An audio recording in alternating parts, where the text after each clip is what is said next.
हमारा तुम्हारा। अगर न दोगे हमको पेंशन वोट करेंगे दोबारा।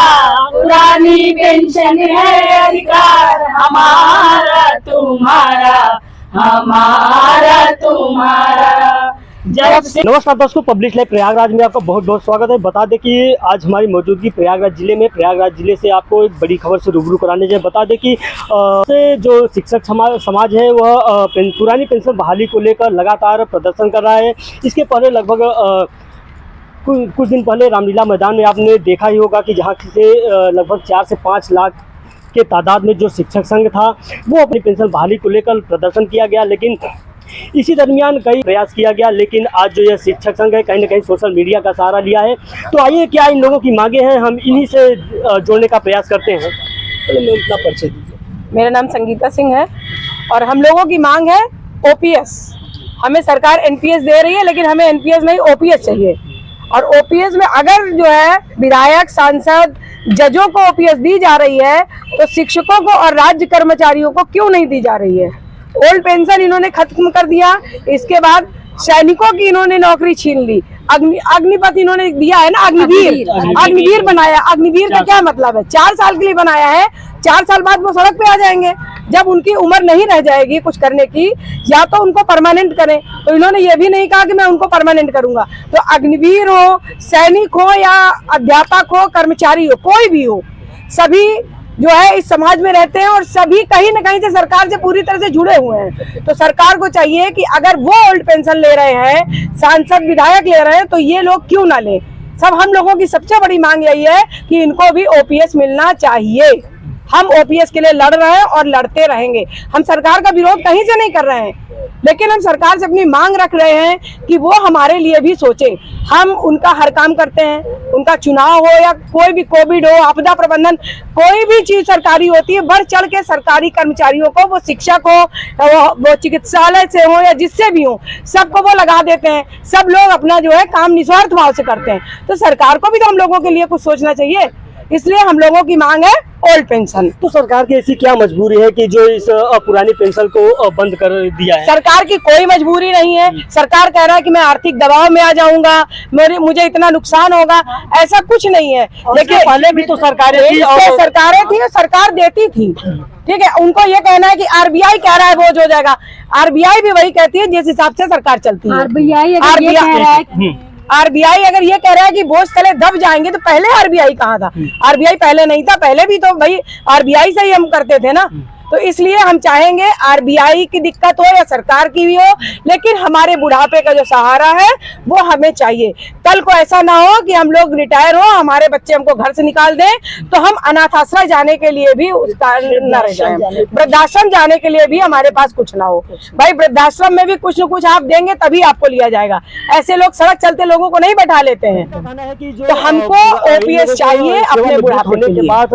इन लोगों को जो पेंशन मिलती थी, कहीं ना कहीं उससे इनका जो बुढ़ापे का एक सहारा होता था वो होता था। लेकिन अचानक जब से केंद्र सरकार में भाजपा की सरकार रही है, उसके द्वारा यह नियम लागू किया गया, जो पुरानी पेंशन थी उसे बंद करने का प्रावधान लागू किया गया। तो आइए, हमारे पास कुछ और शिक्षक महिलाएं। बेसिक शिक्षा विभाग में शिक्षिका हूँ और मैं सिर्फ इतना आपकी बात से शुरू करूंगी। अगर आरबीआई ये कहता है कि आर्थिक दबाव हमारे ऊपर आएगा, तो आर्थिक दबाव क्या नेता, मंत्री, सांसद को जब पेंशन पे पेंशन दी जा रही है तो वो दबाव नहीं आ रहा है? अगर वो वास्तव में दबाव है तो पहले उनकी भी बंद कर दें, उनको भी अपनी बंद करनी चाहिए। देश की आर्थिक व्यवस्था को और ऊपर उठाना चाहिए, ना कि स्वयं की पेंशन लेकर के हमारे ऊपर उन्होंने सारी व्यवस्था कर ली।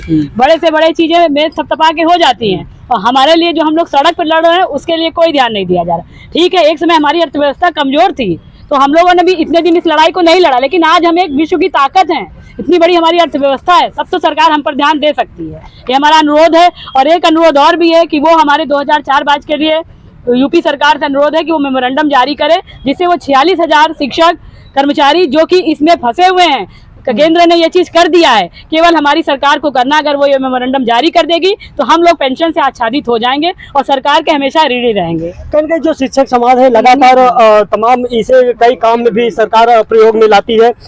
तो आप जो शिक्षा का आपका आज सरकार परिवार सर्वेक्षण में हम लोगों को लगा रखा है। विद्यालय कार्य के बाद हम लोग जा रहे हैं। कोविड के समय भी हम लोगों ने बहुत काम किया और परिवार सर्वेक्षण घर घर जाकर इतने समस्याओं का सामना हमको करना पड़ रहा है। लोग कह रहे हैं ये जनगणना है, ये परिवार सर्वेक्षण, आप मैं अपना डिटेल क्यों दूं आपको? उस चीजों को भी हम लोग कर रहे हैं, लेकिन हम लोगों ने कोई उंगली इसमें नहीं उठाई। सरकार जो काम हम शिक्षकों को दे रही है पूरे मन से कर रहे हैं और करेंगे। हमेशा हम सरकार के साथ हैं। बस सरकार से एक अनुरोध है कि हमारी समस्याओं को संज्ञान मिले और हम लोगों के लिए भी कुछ करें। अभी आप लोगों ने बड़ी तादाद में रामलीला मैदान पर प्रदर्शन किया था, उसके क्या निकला उसमें निष्कर्ष? अब उसके लिए तो मैं एक बार आप पत्रकार बंधुओं को भी कहूंगी कि इस रिपोर्ट को बढ़ चढ़ कर दिखाएं। सरकार तक बात पहुंचनी चाहिए और मंथन चल रहा है। ये बातें भी सुनने को आ रही है कि सरकार मंथन कर रही है। देखिए भविष्य में क्या निकलता है। अभी बहुत समय है, अभी 2024 का चुनाव है। इतना कहना है कि हमारी आवाज को कहीं भी दबाया ना जाए, बिल्कुल भी दबाया ना जाए। हमारी आवाज आपके कानों में पहुंचे और उस पर आप विचार करें कि वास्तव में हम अगर लेते हैं तो उन्हें क्यों नहीं देते। हमें अगर वो सुख सुविधा चाहिए तो हम उनकी सुविधाएं हमें नहीं चाहिए, सिर्फ एक ओल्ड पेंशन चाहिए। हम लोग तांत्रिक देश में रहते हैं और ये कैसे है कि एक को 4 पेंशन मिल रही है और हम लोग यहाँ मतलब भटक रहे पेंशन के लड़ रहे हैं और कोई सुनवाई नहीं है। तो यही अपील है कि हमें ओल्ड पेंशन से लोकसभा का देखने को मिलेगा। बिल्कुल वोट नहीं मिलेगा, शिक्षक समाज का एक भी वोट नहीं मिलेगा उन्हें। और हम लोग चुनाव का ही बहिष्कार करेंगे। इवन हर कार्य चुनाव का ही बहिष्कार कर देंगे और चुनाव में हम ही की ड्यूटी लगती है, उस ड्यूटी का भी बहिष्कार होगा फिर, और चुनाव होने भी नहीं देंगे। हम सब सरकार के सहयोगी हैं, विरोधी नहीं हैं। बस इस मामले में विरोधी हैं। अगर सरकार हमारा साथ देगी तो हम लोग पूरे मनोयोग से लोकतंत्र के महापर्व में हम लोगों ने सबने अपनी अपनी बहुत ही कार्य किए हैं और बहुत ही ईमानदारी से, स्वेच्छा से हर उस पर्व को बहुत ही त्योहार की तरह मनाते हुए हम लोगों ने अपने कार्य को अंजाम दिया है।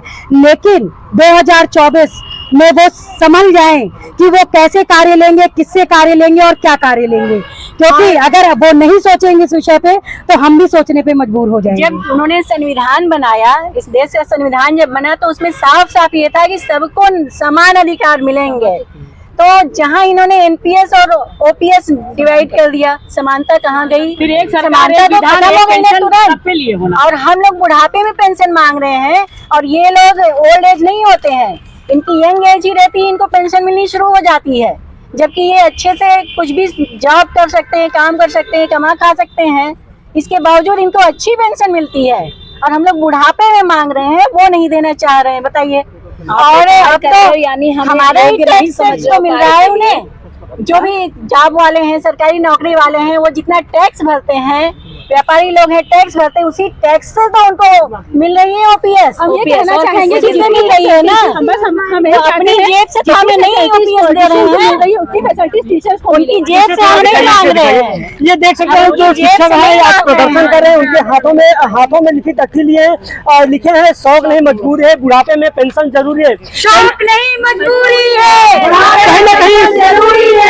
शौक नहीं मजबूरी है, बुढ़ापे में पेंशन जरूरी है। शौक नहीं मजबूरी है, बुढ़ापे में पेंशन जरूरी है। बहाल करो, बहाल करो, ओपीएस बहाल करो, बहाल करो, बहाल करो, ओपीएस बहाल करो, एनपीएस बंद करो, ओपीएस लागू करो, एनपीएस बंद करो, ओपीएस लागू करो, एनपीएस बंद करो, ओपीएस लागू तो करो। दोस्तों आपने देखा आज इस महिला शिक्षक संघ के बैनर तले यह शिक्षक समाज प्रदर्शन कर रहा है। कहीं ना कहीं अगर समय रहते जो सरकार है अगर इस मसले को गंभीरता से नहीं लेती है तो आने वाले 2024 के लोकसभा चुनाव में इसका प्रभाव जरूर देखने को मिलेगा। तो कुछ आप लोगों ने कुछ अपने एक गीत है हम लोगों का, पुरानी पेंशन है अधिकार हमारा तुम्हारा, हमारा तुम्हारा, पुरानी पेंशन है अधिकार हमारा तुम्हारा,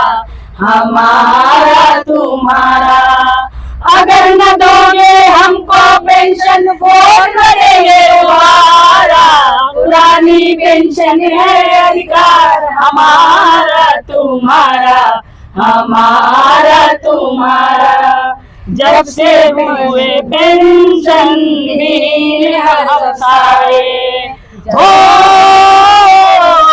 जब से हुए पेंशन भी हम पाए, तब से है झूठे बुढ़ापे के सहारे, तब से है झूठे बुढ़ापे के सहारे। पेंशन ना होने पर अपने बच्चों ने दूध खाया, पुरानी पेंशन है अधिकार हमारा तुम्हारा, हमारा तुम्हारा, हमारा। तो दर्शकों, आपने देखा कि ये जो शिक्षक समाज है कहीं ना कहीं जो स्कूलों में बच्चों की भविष्य संवारने का काम करती है, आज वह ऐसी क्या मजबूरी आ गई है कि सरकार को कि इनकी जो पेंशन थी उसे बंद कर दिया। आज यह शिक्षक समाज रोड पर आकर प्रदर्शन करने को मजबूर हो रहा है। 10 पेंशन मिलता था, उसी से इनकी बुढ़ापे की जीविका चलती थी, उसी से इनका परिवार का भी भरण पोषण हुआ करता था। लेकिन अचानक सरकार के द्वारा इस पुरानी पेंशन को बंद कर दिया। उसे बहाली को लेकर लगातार शिक्षक समाज प्रदर्शन कर रहा है। चाहेंगे क्या कि जब हमारा देश पूरे विश्व भर में फेमस है एक चीज के लिए कि समानता का अधिकार, जब हमारा देश पूरे विश्व में प्रसिद्ध है समानता के लिए, तो यहाँ पर क्यों समानता नहीं हो रही है? एनपीएस और ओपीएस में क्यों भेद किया जा रहा है? हम चाहते हैं यदि आप लोगों के लिए आपकी निगाह में एनपीएस अच्छा है तो आप भी एनपीएस को एक्सेप्ट कीजिए, तो ओपीएस को आप क्यों रख रहे हैं अपने पास? तो यही हम चाहते हैं क्या कि समानता का अधिकार जो आपने सारे विश्व में दिखाया है वो हमेशा ये लागू रहे, हमेशा के लिए सबकी निगाह में यानी जो समानता है सभी पर एक जैसा। एक देश एक चुनाव की बात सरकार कर रही है, एक देश एक विधान की बात कर रही है, फिर एक देश एक पेंशन की बात भी होनी चाहिए। मोदी जी ने विश्व में अपना परचम लहराया पर अपने ही घर में आके हम लोगों को लाचार बना दिया। यह नहीं होना चाहिए। उन्हें हम सबके विषय में जरूर सोचना चाहिए। हम सभी उनके आजीवन आभारी रहेंगे अगर उन्होंने ओपीएस हमारे लिए सरकार को बनाने में हम सबने अपना पूरा योगदान दिया है। सरकार की नीतियां बहुत अच्छी थी, हम लोगों ने सोचा आप लोगों का जो प्रदर्शन है अनवरत चलता रहेगा। 2024 इलेक्शन की उम्मीद है सरकार हमारी बात सुनेगी, क्योंकि हम भी एक शक्ति हैं और नारी शक्ति तो फिर सर्वोपरि। ओपीएस में तो ये भी एक बेनिफिट होता है क्या कि हम बीआरएस ले सकते हैं, लेकिन एनपीएस में क्या बीआरएस का कोई है सिक्योरिटी? कुछ भी नहीं है।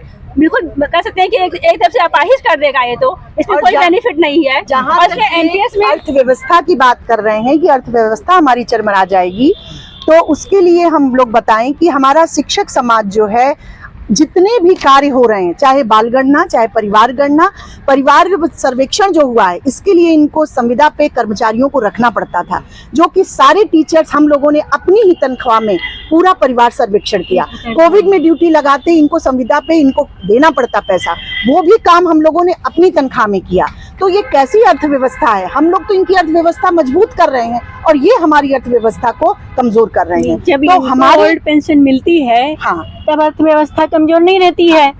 जब हम लोगों को पेंशन देने की बारी आती है तो अर्थव्यवस्था लड़खड़ाने लगती है। रिटायरमेंट होते हैं, 62 साल बहुत लंबा सफर होता है और यहाँ 5 साल में पेंशन मिल रही है, लेकिन 62 साल में पेंशन नहीं मिल रही है। और राज्यों में बहाल कर दी जा रही है, राजस्थान है, बिहार है, हिमाचल प्रदेश है। तो धीरे धीरे अब आगामी चुनाव में हम लोग भी इसका जवाब अपने वोट से देंगे। तो दर्शकों, आपने देखा ये प्रयागराज में हमारी मौजूदगी है। यहाँ पर शिक्षक संघ अपनी मांगों को लेकर लगातार प्रदर्शन कर रहा है और कहीं ना कहीं जो शिक्षकों के साथ शोषण किया जा रहा है, इसको लेकर आपकी क्या राय है कमेंट बॉक्स में जरूर बताएं।